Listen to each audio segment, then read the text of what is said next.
संपदाच रेसिपीमध्ये मी आपणा सर्वांचे खूप खूप मनापासून स्वागत करते। आज मी एक नवीन रेसिपी घेऊन आली आहे, पोह्याचा मीठ भुर्का। नक्कीच तुम्हाला सर्वांना आवडणार आहे। ही एक चटपटीत रेसिपी आहे। चला तर मग आता आपण साहित्य बघूया। त्यासाठी लागणारे साहित्य आहे 2 ते 3 मोठे चमचे तेल, 8 ते 10 लसणाच्या पाकळ्याची पेस्ट करून घेतलेली आहे, एक छोटी वाटी तीळ, चवीनुसार मीठ, चवीनुसार तिखट आणि 2 वाट्या जाड पोहे मी इथे घेतलेले। तुम्ही पातळ पोहे देखील घेऊ शकता। सर्वप्रथम आपण जे 2 ते 3 चमचे तेल घेतलेले आहे ते कढईमध्ये बारीक सिम वरतीच आपण ते गरम करून घेणार आहोत आणि हे तेल छान गरम झालेलं आहे।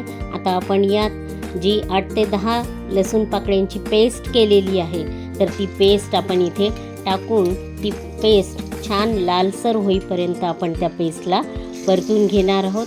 हळूहळू मंद आचेवरतीच आपण हे सर्व करणार आहोत। तर छान पेस्ट बघा इथे लालसर होताना आपल्याला दिसत आहे। मस्तपैकी ही लालसर झाली की मग आपण त्यात उरलेलं साहित्य हळूहळू टाकून हा मीठ भुर्का छानपैकी तयार करणार आहोत।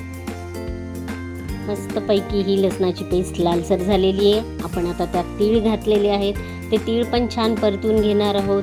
तीळ आणि लसणाची पेस्ट हे दोन्हीही छान क्रिस्पी होईपर्यंत आपण त्याला हळूहळू परतून घेणार आहोत। मस्त दिसत आहे हे छान पेस्ट आणि हे तीळ क्रिस्पी असे झालेले आहेत।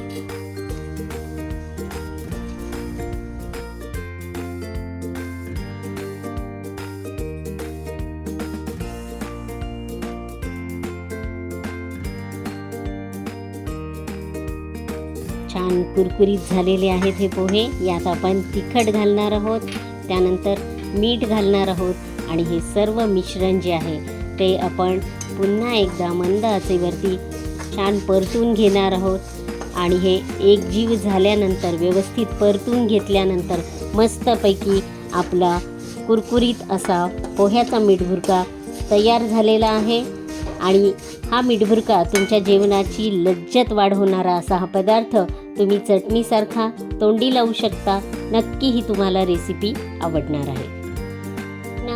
हा व्हिडिओ कसा वाटला नक्की कमेंट करून कळवा। व्हिडिओ आवडला असल्यास लाईक करा, शेअर करा आणि सबस्क्राईब करायला विसरू नका। धन्यवाद।